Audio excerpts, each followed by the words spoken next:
415장 천수원장이겠습니다.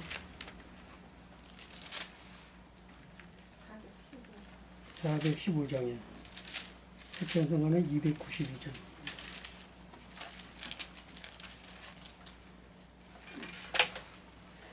주 없이 살 수 없는 415장이요? 415장이요. 새 찬송가는 292장이요. 292장.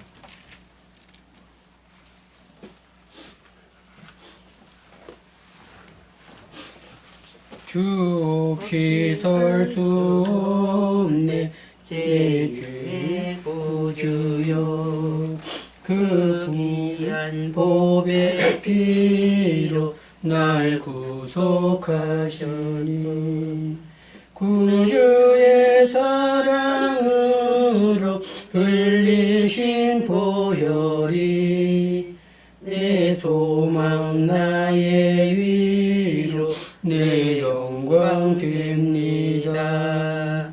주 없이 살 수 없네 나 혼자 못 서리 힘없고 부족하며 지혜도 없소다.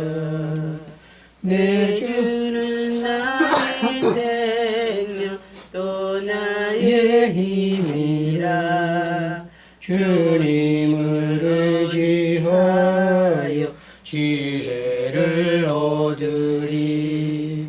주 없이 살 수 없네 내 주는 아신다. 내 영의 깊은 간구 마음의 소원은 주밖에 나의 마음 니 알아주리요. 내 마음 위로하사 평온케 하시네. 주 없이 살 수 없네 세월이 흐르고 이 깊은 고독 속에 내 생명 끝나도 서러운 풍랑일 때 날 지켜주시니 내 곁에 계신 주님 늘 힘이 됩니다. 아멘. 김윤수가 오늘 기도하시겠습니다. 할렐루야. 사랑하는 하나님 아버지 감사합니다. 오늘도 저희들이 이렇게 공부할 수 있도록 아버지 인도하여 주시니 감사를 드립니다. 저희들 아버지 이 시간 아버지 배우고 공부할 때 하나님 저희들에게 지혜와 명철을 주시고 아버지 그 배운 것들이 아버지 깨달아지게 하시고 아버지 정말로 하나님 또한 그 교수님이 주님께서 함께하여 주시고 오고 가는 발걸음 주님께서 안전하게 지켜주시고 아버지 피곤치 않게 도와주시옵소서. 이 시간도 성령님께서 도와주시기를 간절히 원하옵고 예수님 이름으로 감사하며 기도드리옵나이다. 아멘.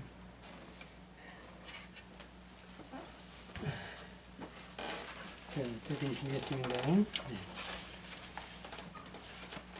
제 상으로 지난번에 내가 적어놓은 데가 있는데 89페이지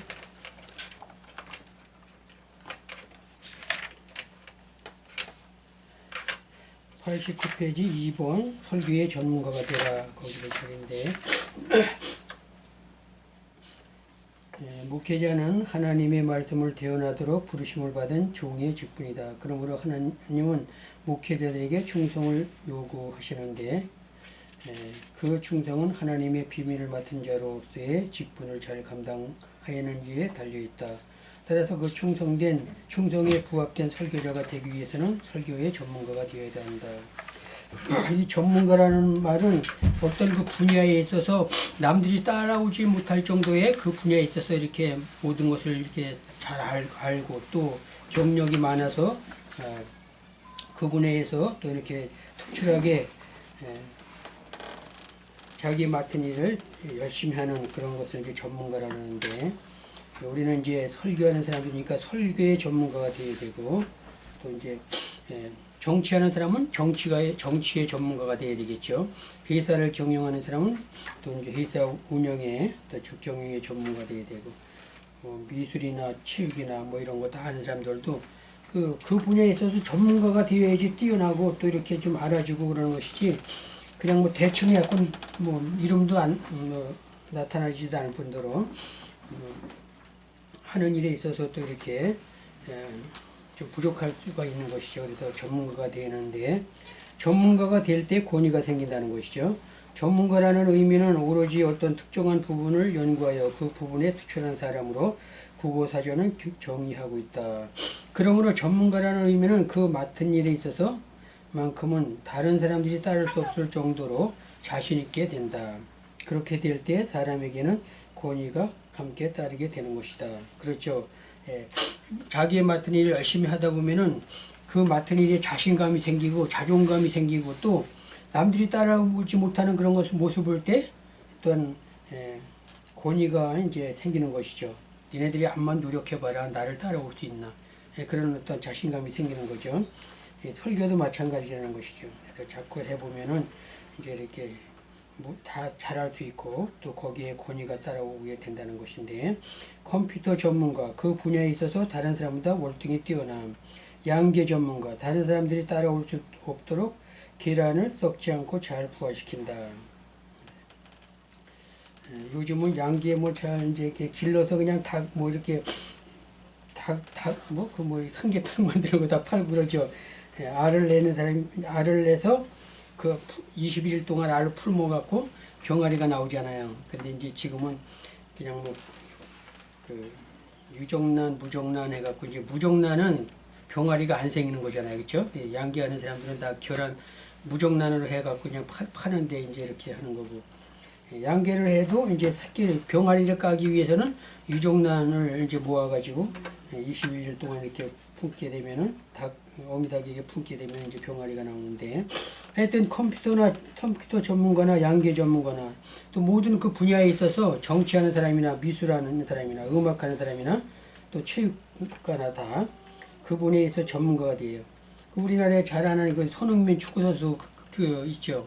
그 사람도 얼마나 뭐 잘해요, 그렇죠? 남들보다 더 특출나게 잘하고 골도 많이 넣고 그 분야에서 전문가가 된 것이죠. 그래서 잘할 수 있는 것인데, 이와 마찬가지로 설교자도 다른 사람과 비슷한 설교를 하면 권위가 생기지 아니할 것이나 월등히 뛰어난 설교를 할 때 권위가 동반하게 된다. 따라서 목회자는 설교쟁이가 되어야 한다.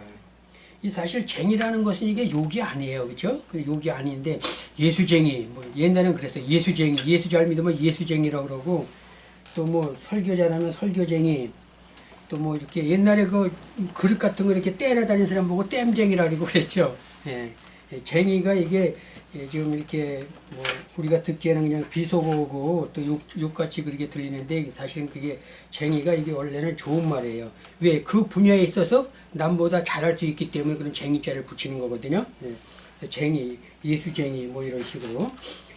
갤리언은 내일을 위한 설교라는 그의 저서에서 성도들은 목회자에게 만물박사가 되길 원한다고 했다. 따라서 설교자는 성경에 대해서는 절대 식견과 권위가 있어야 한다. 그리하여 설교를 잘 작성하여 전달하는 전문가가 되어야 된다. 그렇죠. 설교자는 설교도 중요하지만 성경에 대해서 또 많은 것을 알아야 돼요. 그렇죠? 성경에 대해서 뭐 인물이나 또 뭐 역사나 또 뭐 성경 뭐 창세기부터 요한계시록까지나, 지금 우리 교단에 신학생이 한 명 들어왔는데 좀 나이가 좀 들었어요. 그러니까 뭐 지금 60 조금 넘었는데, 아니 성경을 찾으라니까 성경을 못 찾아요.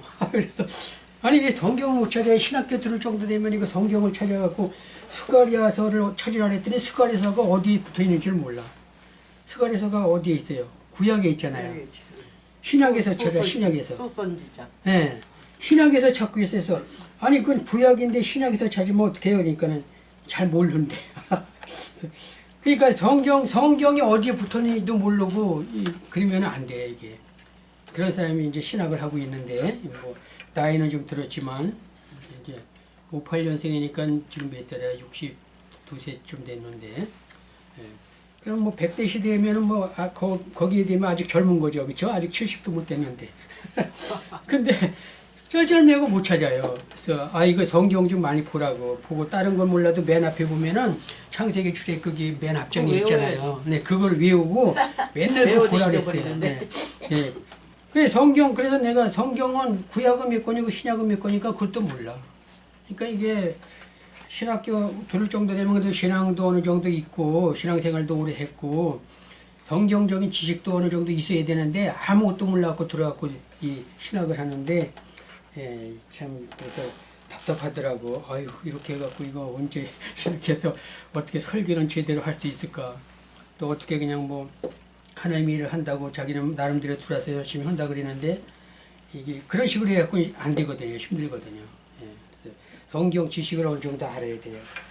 인물이나 또 뭐 그 역사에 대한 것이나 또 뭐 성경에 대한 그 뭐 모세오경 뭐 역사서 선지서 대선지서 소선지서 구약이 이렇게 쭉 나와서 뭐 또 바울 서신 일반 서신 또 뭐 이렇게 다 나눠지잖아요. 그렇죠? 옥중 서신 뭐 이런 식으로 해서 그런 걸 다 구별하고 뭐 그렇게까지는 안 된다 해도 성경은 어느 정도 66권 정도는 다 알아야 돼요.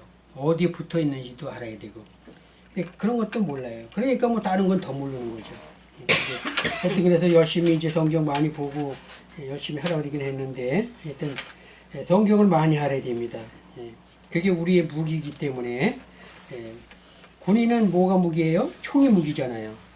그렇기 때문에 우리 목회자는 성경이 무기가 돼야 돼요. 그래서 많은 것을 알아야 되는데 여기 의사 보니까 의술이 약하면 환자들이 찾지 아니하며 학원 강사의 실력이 약하면 학생들이 등록하지 아니하며 교회 목사의 설교에 힘이 없으면 성도가 모이지 아니한다. 그러므로 목사는 설교의 전문가가 되어야 한다. 그리할 때 성도들이 모이게 된다. 너무나 당연한 얘기죠, 이거는. 자, 그 다음에 넘겨서 2번 전문가의 길을 방해하는 궤변가를 주의하라. 방해하는 궤변가. 저희는 괴상한 얘기를 하고 자꾸 이제 쓸데없는 얘기를 하는 사람은 궤변가를 하는데 너희를 넘겨줄 때 어떻게 또는 무엇을 말할까 염려치 말라. 그때에 무슨 말을 말할 것을 주시리니 말하는 이는 너희가 아니라 너희 속에 말씀하시는 자 곧 너희 아버지의 성령이시니라. 마태복음 10장 19절 20절인데 궤변가들은 본문 말씀을 근거로 자기는 기도만 하지 특별히 설교를 위해 준비하지 않는다고 한다.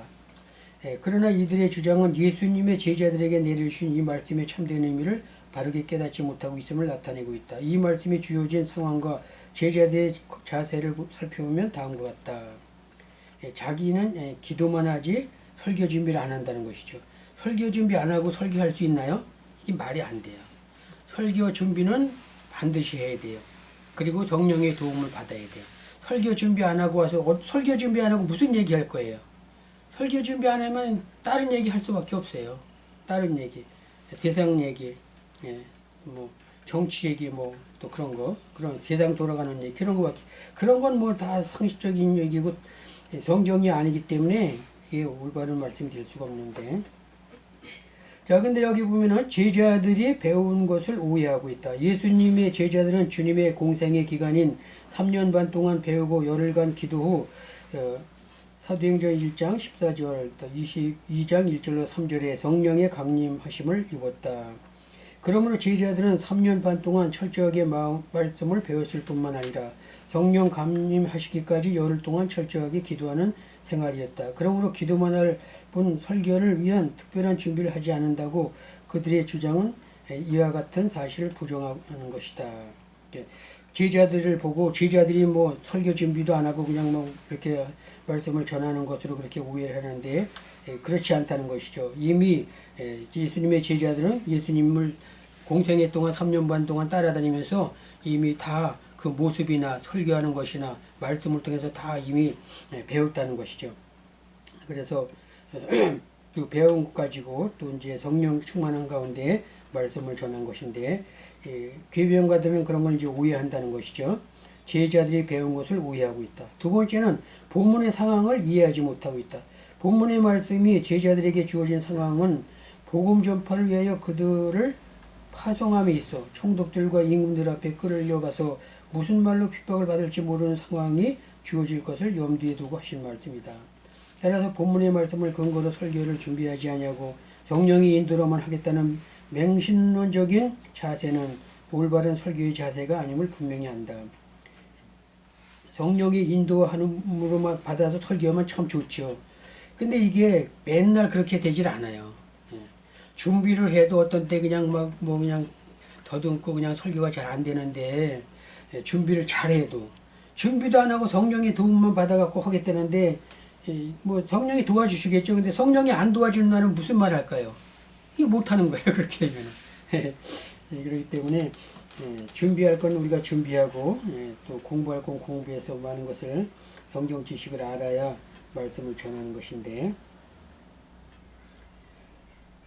이에 대하여 렌스키는 제자들이 법정에서 시련을 받을 때 하나님의 성령이 사도들에게 영감을 주신다면 성령께서 그리스도의 약속에 따라 보다 큰 복음의 권육을 위해서 기타의 시기에도 같은 식으로 그들에게 영감을 주실 수 있다는 논증은 전혀 무적의 논증이라고 하였다. 적이 없는 무적의 논증이라고 하였다. 본문의 내용을 이해하지 못하는 그런 그 말들, 궤변가들의 말인데, 그런 말씀을 왜 했냐면, 지금 위에 마태복음 10장 19절로 20절에 있는 말씀을 가지고, 너희를 넘겨줄 때 어떻게 또는 무슨 말을 할까 염려치 말라. 그때에 무슨 말을 할 것을 주시리니. 예수님께서 이제 그 제자들이 이제 또 이렇게 누구한테 잡혀갔을 때 무슨 말을 할지 염려하지 말라는 것이죠. 그때 무슨 말을 할 것을 성령이 주시겠다는 것이죠. 말하는 이는 너희가 아니라 너희 속에 말씀하시는 자 곧 너희 아버지 성령이시라. 그래서 말할 것도 사실은 성령께서 주게 하죠. 그렇죠? 우리가 말을 못하고 그럴 때는 성령이 도와주셔서 말도 잘하게 하고 그렇게 되는 것인데, 이것을 이제 오해를 해서 또 이렇게 기도하지 않고 설교 준비를 안 해도 성령이 도와주셔서 말씀을 나에게 주어서 말씀을 잘할 수 있게끔 그렇게 한다, 그렇게 오해를 하는 것이죠. 그래서 제자들은 저렇게 설교도 준비도 안 하고 돌아만 다니고 뭐 구제하고 그런 일만 힘쓰는데 어떻게 배운 것도 없이 설교를 하나, 뭐 그런 식으로 이제 이렇게 얘기를 하는 것인데, 이미 예수님께 다 배웠기 때문에 또 성령 충만을 받았기 때문에 이렇게 성령의 도우심으로 설교를 어디 가든지 할 수 있었던 것이죠. 그리고 본문의 상황을 이해하지 못한 것이 이제 그 궤변가들의 말인데, 이쪽으로 넘으면 3번에 본문은 설교 준비에 대한 문제와는 상관이 없다. 본문 내용은 설교 준비를 하지 않아도 기도만 하면 성령께서 모든 설교의 내용을 인도해 주실 것이라는 근거를 제공하지 않고 있다. 주후 1세기 당시 로마의 지배 아래 있었던 상황에서 제자들이 나아가 복음을 전파하는 일에 닥치게 될 예기치 못할 핍박과 박해에 대한 문제임을 잊어서는 안 될 것이다. 그래서 본문은 설교의 준비에 대한 문제와는 상관이 없다는 것이죠. 마태복음 10장 19절로 20절에는 본문 그 설교 준비하고는 상관이 없는 그런 얘기인데, 이 사람들이 잘못 생각을 해서 그렇게 이제 얘기를 하는 것이죠. 말씀을 다 알아서 성령께서 도와줄 것이니까 걱정을 안 해도 된다, 그런 뜻인데, 4번 성령은 혼잡의 영이 아니심을 오해하고 있다. 성령은 문자 그대로 거룩한 하나님의 영이시거늘 혹자는 설교를 준비하지 않고도 광단에 올라가면 성령님께서 계시해 주신다고 망언을 한다. 그러나 이들의 주장은 성령님의 역사를 곡해하고 있는 것이다. 주님의 제자들도 3년 반 동안이나 철저하게 실천 목회를 하면서 말씀을 배웠을 뿐만 아니라 예루살렘을 떠나지 말고 내게 들은 바 아버지의 약속하신 것을 기다리라. 사도행전 1장 4절의 말씀. 이는 주님의 말씀에 철저하게 순종하여 전혀 기도에 힘쓰는 열흘 동안, 사도행전 1장 14절에 후에 오순절날에 성령이 강림하셨다. 그러므로 준비한 자들에게 성령님이 함께 하심을 궤변가들은 깨닫지 못하는 것이다. 설교의 전문가가 될 때 인간의 모든 연약한 부분을 덜어주시는 하나님의 사랑을 발견하게 된다. 즉 목사가 설교의 전문가가 될 때 다른 부분에서 부족하여도 성도들이 다치지 않는다. 의술이 뛰어나면 농사 짓는 법을 몰라도 괜찮으며, 농부, 영농기술이 뛰어나면 병 고칠 법을 몰라도 괜찮으며, 목사, 설교의 전문가가 되면 세상 모든 것에 부족해도 이해되어진다. 반대로 목사가 설교를 못하면 자기의 장점조차 단점으로 보이게 된다. 목사는 설교를 일단 잘해서 전문가가 돼야 되고 목사뿐이 아니죠. 의사, 농부, 뭐 다 음악하는 사람 이런 사람들 다 전문가가 될 때에 그 분야에서 사람들이 알아주는 것이지 그렇지 않으면은 결국은 퇴보할 수밖에 없는 그런 사람이 되어지는 것이죠. 자, 그 밑에 전문가가 되기 위해서는 피땀 흘린 노력이 있어야 된다. 그렇죠. 전문가는 그냥 되는 게 아니에요. 그렇죠. 기도만 한다고 되는 일도 아니에요. 사실은 그만큼 노력하고 그 분야에 있어서 아주 열심히 해야 되는 것이죠. 전문가로서의 성공은 피땀 흘린 노력의 결실로만 이루어질 수가 있다. 에베레스트 산을 정복하기 위해서도 눈이 오나 비가 오나 작은 산부터 큰 산까지 모두 정복하는 훈련을 통하여 세계 최고봉인 그 산을 정복하게 되는 것이다. 우리나라의 산악인 전문가 누구죠? 어문길, 그렇죠? 어문길이라는 사람이 에베레스트 산을 7번인가 8번 이렇게 정복을 했대요. 올라가기도 힘든데 보통 사람은 거기 올라가지도 못해요. 호흡이 약하고 그래가지고 뭐 한 3,000m 이상 되면 호흡이 약해가지고 보통 사람은 숨쉬기가 힘들어진대요. 그래서 정신이 혼미해져 갖고 막 쓰러지고 그랬대요. 이 사람은 에베레스트 산이 8,000m가 넘어요. 거기를 몇 번 그렇게 했어요. 지금은 좋은 일을 많이 하더라고요. 그쪽으로 다니면서 에베레스트 산이 그쪽 네팔이라는 나라에 있거든요. 그 나라에 가난한 그 애들 뭐 이렇게 지역의 그 마을 같은 데 가서 막 이렇게 도와주고 우리나라에서 학용품도 갖다 주고 뭐 또 무슨 뭐 그 사람 걔네들 필요한 뭐 연필이나 뭐 공부할 수 있는 도구 이런 걸 갖다 주고 학교도 세우고 그랬어요. 그 사람이. 그래서 등산가지만 또 이렇게 착한 일을 많이 하더라고요. 선한 일을. 근데 예수는 안 믿어요. 예수를 믿었으면 참 더 좋을 텐데. 하여튼 예수 안 믿어도 그렇게 열심히 하는 사람은 하는데 그래도 하나님이 믿지는 않아도 그렇게 열심히 하면 또 이렇게 복을 주시긴 주죠. 결국은 믿으면 참 더 좋을 것 같은데. 그래서 하여튼 그 산악인의 전문가는 그렇게 일을 하고 있어요. 또 다른 사람들도 마찬가지죠. 그 TV 같은 데 보니까는 뭐 그 탤런트들도 보니까 그 아프리카 오지 그런 데 가서 이렇게 그 애들 그거 이렇게 보고 뭐 가서 이렇게 봉사활동도 하고 그러는데 보니까 참 정말 불쌍한 애들 많더라고요. 그렇죠? 우리나라는 너무나 행복한 거예요. 뭐 거기 나라는 그냥 뭐 먹을 게 없어서 애들이 그냥 아주 뼈만 남잖아요. 뼈하고 눈만 남았어. 불쌍해 아주. 엄청 불쌍해. 우리나라는 어때요? 너무나 풍요로워서 정말 걱정이죠. 자꾸 이렇게 도와주고 복음도 또 복음 전하는 것도 복음 전하는 것이지만 불쌍한 나라를 또 이렇게 도와주는 것도 참 좋은 일이죠. 성경에도 자꾸 뭐 그런 일 많이 하라고 그러잖아요. 구제의 봉사를 아끼지 말고 열심히 하라고 그러는데 그런 가운데 이제 성령의 역사로 그들에게 복음이 들어가고 또 믿게 되면 얼마나 좋아요. 그렇죠? 설교 전문가의 요인은 선천적인 요인이 50%라면 후천적인 요인도 50%다. 그러니까 이제 열심히 노력해야 돼요. 그렇죠? 선천적으로 가지고 나오는 것도 있지만 후천적으로 노력하는 것도 반반이에요. 그래서 열심히 하면은 되는 것이죠. 따라서 노력 없이 전문가의 대열에 합류할 수가 없다. 왜냐하면 리스처의 주장처럼 설교는 신학의 마지막 표현이기 때문이다. 정성구 박사는 개혁주의 설교학에서 한 분야의 전문가가 되려면 적어도 1만 시간을 투자해야 한다는 보고가 있다. 1만 시간, 그렇죠? 1만 시간이 뭐 얼마예요? 설교를 1시간씩 한다 그러면은 1만 시간 하려면은 몇 번을 해야 돼? 1년에 600번 설교하거든요? 600번이면 600시간이잖아요. 그쵸? 그러면은 10년이면 6000시간, 20년이면 12000시간. 그러니까 10,000시간 정도 하려면은 20년 거의 다 해야 돼요. 그쵸? 20년 동안 해야 뭐가 조금 되는 거예요. 그렇다면 하루에 3시간 정도를 투자하여 10년은 연구해야 그 방면의 전문가가 될 수 있다고 하였다. 그러므로 설교의 전문가가 되기 위해서는 끊임없는 연구 노력이 이어져야 한다. 왜냐하면 한평생 설교를 연구하고 노력하지 않는 한 설교에 대하여 전문가가 될 수 없기 때문이다. 이게 전문가는 사실 자꾸 해버리면 돼요. 설교를 많이 하고 40년, 50년 목회한 사람들은 저절로 술술술술 나와요. 왜? 그만큼 많이 했고 전문가, 그 분야의 전문가이기 때문에. 준비 안 해도 어느 정도 돼요. 그 사람들은. 준비 안 해도.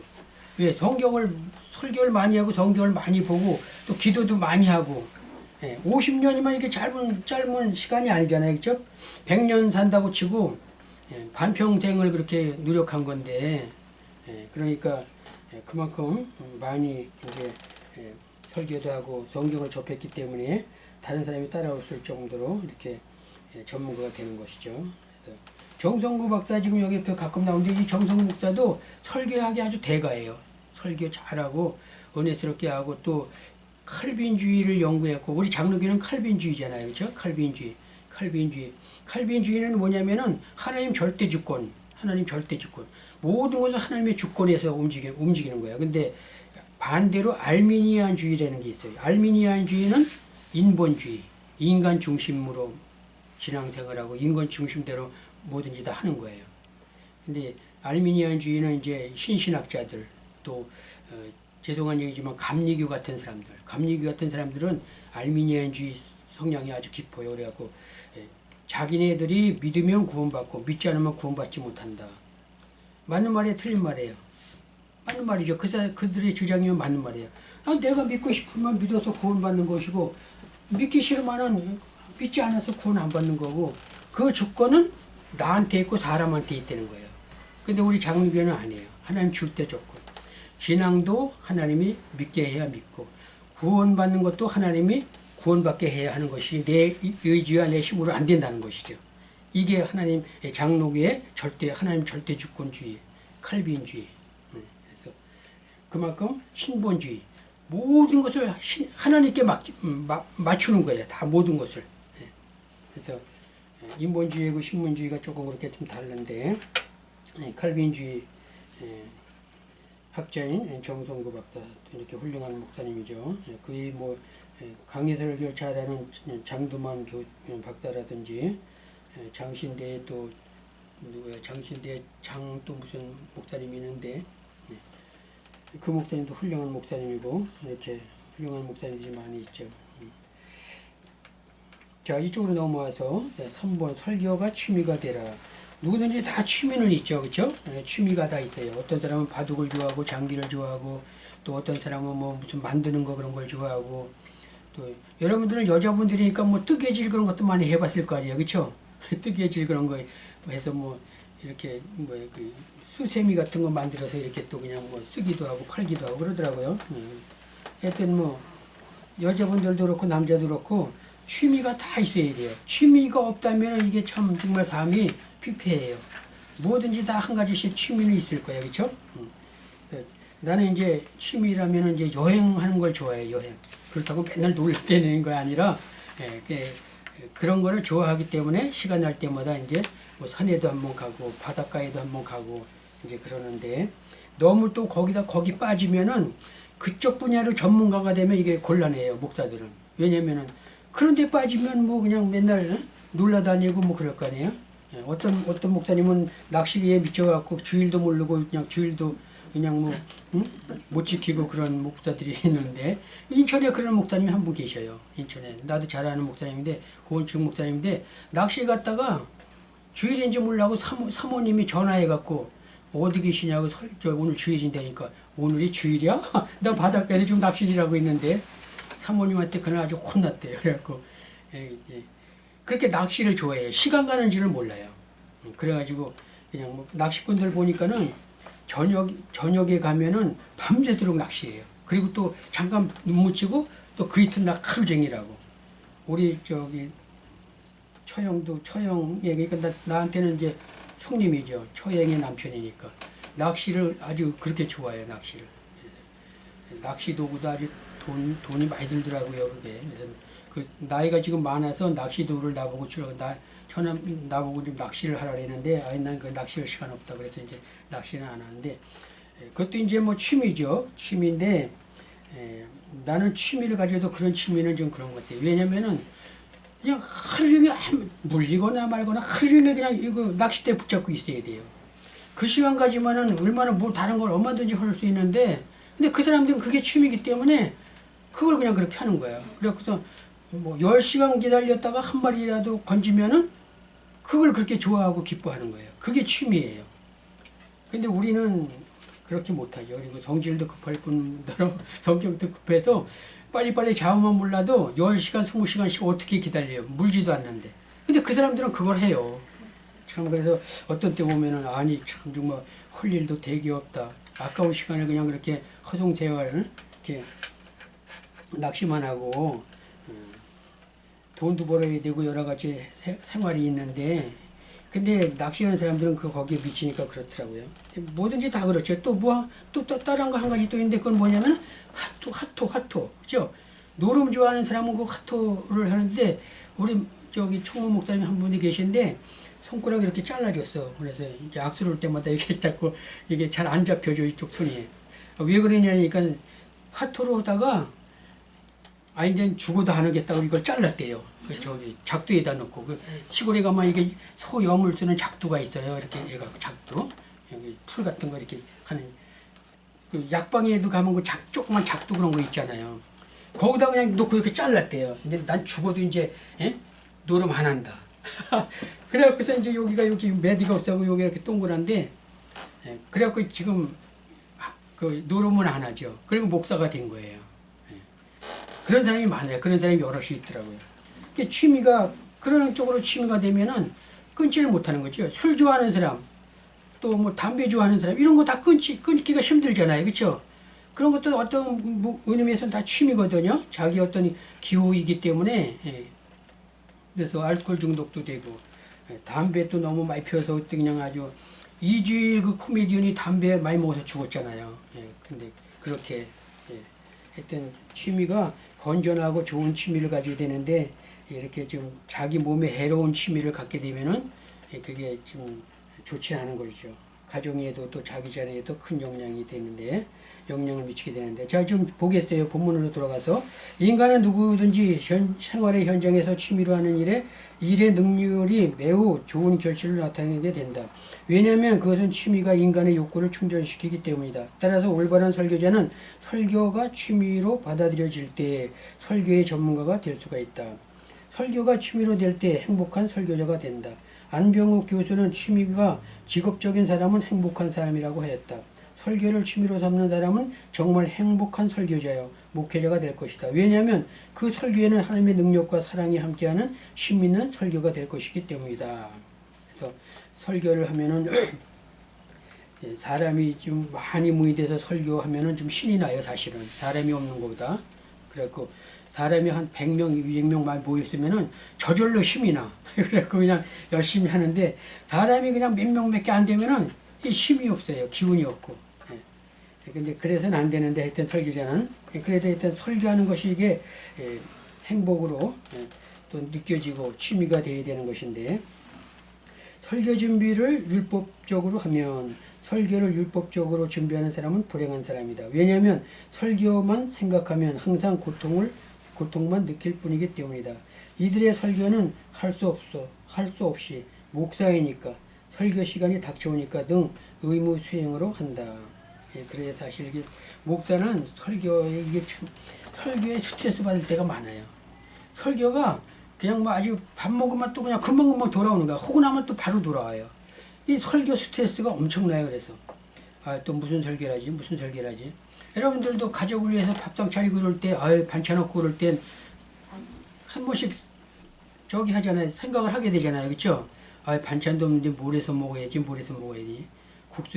국수를 끓여서 먹을까, 라면을 끓여 먹을까, 반찬 없는데. 근데 맛있는 반찬을 해서 가족하고 같이 먹어야 또 이렇게 가족도 다 좋아하고 영양가도 있고 그런 건데, 설교도 마찬가지죠. 준비를 많이 해서 좋은 설교를 해야 되는데, 그냥 의식적으로, 형식적으로, 또 주일 됐구나, 또 설교해야지 뭐. 그러고서 그냥 이렇게 대충 그냥 하면 안 되는 거예요. 설교에 설교를 하는 그 자세에 다시 한번 우리가 어떤 각오를 가져야 되는 것이죠, 그렇죠? 그래서 설교 시간 돌아오면 그냥 이놈의 설교 언제나 끝나 그렇게 생각하는 것보다는 설교를 통해서 또 오늘도 하나님의 말씀을 통해서 성도들에게 듣는 사람들에게 은혜를 끼쳐야 되겠구나. 그렇게 즐거운 마음을 가지고 해야지. 그냥 뭐 당연히 그냥 형식적으로 또 시간이 돌아오니까 해야 되겠구나 이렇게 해갖고는 좋은 설교가 나올 수 없다는 것이죠. 사랑으로 설교를 준비하는 자는 설교가 취미가 되어 늘 즐겁고 기쁜 마음으로 설교를 준비한다. 뿐만 아니라 언제나 어디서나 설교를 생각하며 기뻐하게 된다. 연인들이 비록 이어져 있을지라도 항상 서로를 생각하듯이 설교를 취미로 생각하는 설교자는 기쁨으로 항상 설교를 생각하게 된다. 빌리 그레임에게 어떤 목사가 나는 당신과 똑같은 복음을 설교를 하는데 나는 왜 가마를 주지 못합니까? 라고 질문하자 빌리 그레임 목사는 사실 설교자는 설교하는 기쁨만을 위해서 설교해야 합니다. 그것은 낚시꾼이 낚시의 기쁨만으로 낚시하는 것과 마찬가지입니다. 이렇게 대답한다고 답변하였다. 또 넘겨서 야곱이 라헬 외에 7년 동안 라반을 봉사했으나 그를 연애하는 까닭에 7년을 수일처럼 여겼더라. 창세기 29장 20절인데 야곱이 자기 삼촌인 라반의 집에 가서 종살이를 하게 되죠. 그렇죠? 종살이를 해서 자기 형 예수를 피해서 도망가는데 라헬 외삼촌 집 라반의 집에 가서 이제 종살이 하는데 그 라반의 그러니까 사실은 라헬하고 따지면 사춘간이에요. 그렇죠? 라헬이라는 라반의 딸 라헬이라는 사람이 있었는데 라헬을 아내를 주겠다 그러니까 7년 동안을 아주 그냥 수일처럼 여기고 열심히 봉사하고 외삼촌 집에서 일을 많이 했죠. 근데 어떻게 됐죠? 라헬하고 결혼하려고 하는데 첫날 밤에 라헬이 들어온 줄 알았더니 누가 들어왔어요? 레아가 들어왔어요. 레아가 그 라헬의 언니인데 언니를 들여보냈어요. 그러니까 이제 따져오는 거예요. 왜 라헬을 줘야지 레아를 주면 어떡합니까? 그랬더니 우리 이 지방에서는 형이 먼저 동생이 먼저 결혼하는 법이 없다. 형이 먼저 해야 되기 때문에 형부터 하고 나서 또 이제 동생을 해야 된다. 그래가지고 또 7년 동안을 또 봉사를 했죠. 그렇죠? 라헬을 얻기 위해서. 그래서 14년 동안을 이제 삼촌을 위해서 열심히 일했죠. 그래서 아내를 둘을 얻게 되죠. 그렇죠? 둘을 얻게 되고 또 그것도 부족해서 그 빌하와 실라라는 또 여종을 또 그냥 둘씩 이렇게 해서 4명의 여인을 통해서 12명의 아들을 낳게 돼요. 그렇죠? 딸도 디나라는 딸도 하나 낳고 12명을 낳았어요. 4명 중에서. 이제 그렇게 해서 이제 대가족을 이루고 또 거기서 양떼를 이끌고 이렇게 나오게 되는데 하여튼 이렇게 무엇이든지 그 좋아하는 일, 자기 마음에 드는 일이 있으면은 그것이 힘들고 고통스럽게 느껴지는 게 아니라 오히려 수일처럼 아주 그냥 힘들고 고난이 와도 그것을 기쁨으로 이렇게 하는 그런 힘이 생긴다는 것이죠. 이 아름다운 사랑의 장면은 우리에게 많은 것을 깨우쳐주고 있다. 태어날 때부터 형의 발꿈치를 잡고 나올 정도의 욕심이 많고 강인한 야곱도 사랑 앞에서는 순수했음을 본문을 증거하고 있다. 라헬을 사랑하는 마음이 얼마나 정열적이었으면 7년을 수일같이 여길 수 있을까. 라헬을 사랑한 야곱의 자세로 설교를 준비하는 설교자는 반드시 하나님으로부터 옳다하심을 받을 것이다. 그래서 이제 라헬을 얻기 위해서 야곱이 이제 수고한 그런 수고를 통해서 설교를 한다면 못할 일이 없겠죠.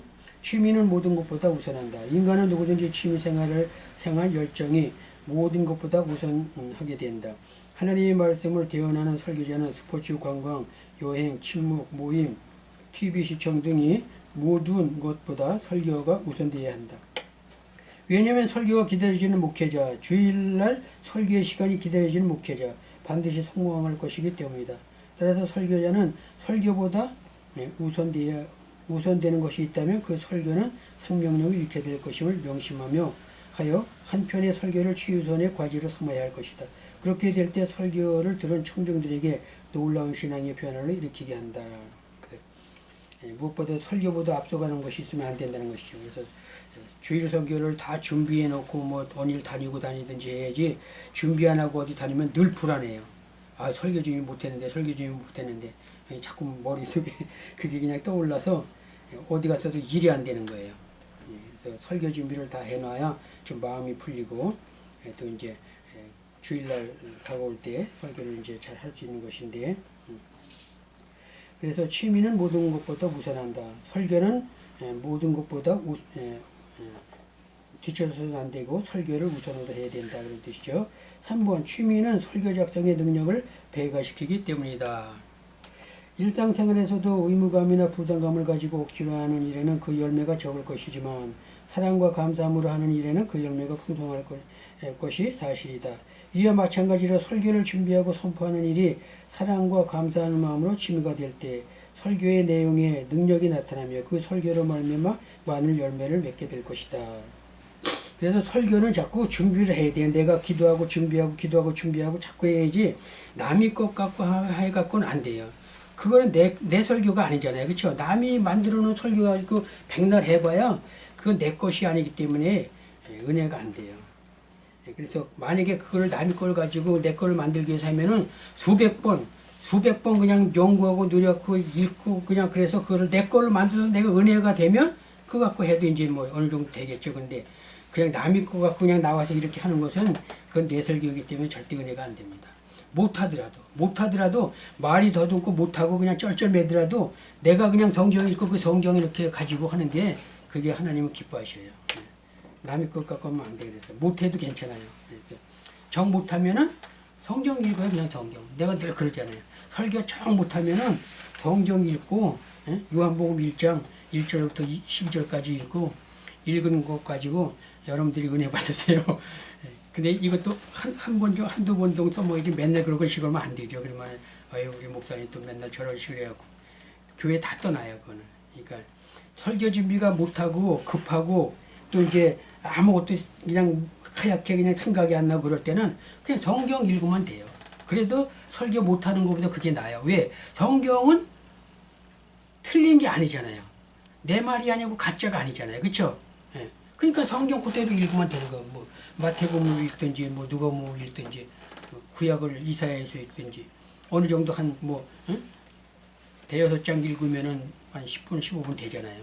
그러고서 이제 뭐 대충 설명해주고 설명 못하면은 그냥 본문에서 은혜 받으세요. 그러고 이제 그냥 내놓는 게 낫죠. 기도하고. 근데 그것도 이제 너무 자주 하면 안 되고 그냥 이제 준비가 안 되고 정 안 될 때는 그렇게 해도 된다는 것이죠. 하여튼 못해도 누구든지 다 설교는 잘하는 사람이 없어요. 처음부터 잘하는 사람 없어요. 그렇죠? 다 그런 어려움과 시행착오와 실수를 많이 겪고 성도들 앞에 창피도 당하고 그런 과정에서 설교를 잘하게 되는 것이지 처음부터 잘하는 사람은 없어요. 그렇기 때문에 열심히 하면 됩니다.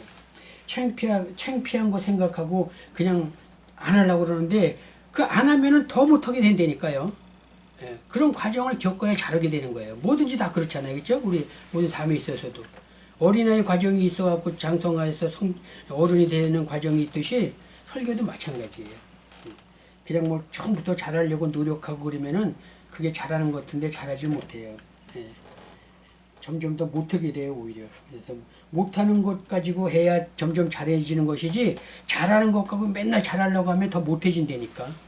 그래서 자, 그 다음에 보면은 설교가 취미가 될 때 나타나는 또 다른 장점은 설교를 작성하는 데 소요되는 시간이 단축된다. 즉 설교를 의무적인 마음이나 부담감을 가지고 작성할 때는 한편의 설교를 작성하는 데 소요되는 시간이 길어질 것이지만 설교를 기쁨과 감사함과 사랑하는 마음으로 작성할 때는 그 소요 시간이 단축되는 것이다. 그러니까 이게 많이 하면 할수록 그만큼 설교 시간도 단축돼요. 그전에 10시간씩 했는데 자꾸 하다 보면 7시간으로 줄어요. 또 5시간으로 줄어요. 1시간으로 줄어요. 지금은 성경 한 줄만 보면 딱 나와요. 제목, 이것 갖고 하면 되겠다. 그래갖고 할 수 있어요. 원고 없이도 할 수 있어요. 많이 하면. 근데 많이 못 해본 사람은 꼭 원고를 작성해서 원고 이렇게 놓고 이제 뭐 봐가면서 하는 수밖에 없죠. 그런 과정이 있어야지 설교 잘하는 것이지 처음부터 잘할 수는 없는 것이죠. 따라서 목회자의 생명이자 유일한 자산이 될 수 있는 설교가 자신에게 있어서 취미로 장용될 때 어떤 난관이 닥치게 될지라도 넉넉히 이길 수 있는 힘이 있는 것이다. 설교는 하여튼 생명을 살리는, 영혼을 살리는 그런 하나님의 말씀이기 때문에 내 말이 아니고 하나님의 말씀을 대언하는 설교자는 하나님의 말씀을 대언하는 자이기 때문에 말씀을 가지고 대언하는 거예요. 내 말이 아니고 하나님의 말이기 때문에. 그러니까 두려운 마음으로 준비 잘해서 설교를 하면은 누구든지 다 할 수 있는 것이죠. 못한다 그러면 못해요. 예. 못해도 할 수 있다, 할 수 있다, 할 수 있다 그러면은 말대로 되잖아요. 그렇죠? 말대로 되면 말대로 돼. 예. 여러분들 기도할 때 자녀들 위해서 기도해야 안 해요. 저주 기도해요, 축복 기도해요. 축복 기도하지. 자녀를 위해서 저주 기도하는 사람이 어디 있어? 축복 기도하죠, 그렇죠? 축복하는 대로 돼요, 나중에는. 근데 저주하면 저주하는 대로요. 주의 종은 그게 참 무섭더라고요. 말에 이 권위가 있어가지고 말대로 돼요. 자녀들 저주하면 큰일 나요. 절대 하지 마요. 아무리 그냥 나를 속삭이고 그냥 뭐 사고를 치고 그냥 가정에 불화를 일으키고 그래도 불화를 일으키고 그래도 저주하면 안 돼요. 저놈 새끼 저거 나가서 죽어라 그러면 정말 죽어요. 사고가 나요. 큰일 나요. 그래서 일반 사람들도 그렇게 하면 안 되지만 일반 사람들이 모르고 하는 것이지만 주의 종들은 그러면 안 돼요. 예, 축복을 해야 돼요. 속을 새겨도 축복해야 돼요. 그래야지 축복을 받아요. 말대로 되기 때문에. 예, 주의 종의 이 기도가 참 무서운 거예요. 그래서 기도하는 대로 다 되잖아요. 그리고 원래 그렇죠? 우리가 큰 뭐 나쁜 뜻으로 사용하기 위해서 기도하는 것은 잘 안 되지만 좋은 뜻으로 하나님의 영광을 위해서 또 나 자신의 어떤 그 신앙을 위해서 기도하는 것들은 기도하는 데 다 되는 거도 많잖아요. 그렇죠? 안 되는 거 있어요? 기도하는 데 다 되잖아요. 자녀들 위해서, 가족을 위해서, 물질을 위해서, 또 내 영을 위해서 기도하면 다 돼요. 그래서 열심히 하면 됩니다. 그러니까 열심히 하시고. 자, 5번 설교와의 전쟁을 선포하라. 이거는 다음 시간에 합시다. 오늘 여기까지만 하고 꼭 이렇게 접어놓으세요. 저기 5번, 4번이죠. 4번 설교와의 전쟁을 선포하라. 자, 시간이 이제 다 됐기 때문에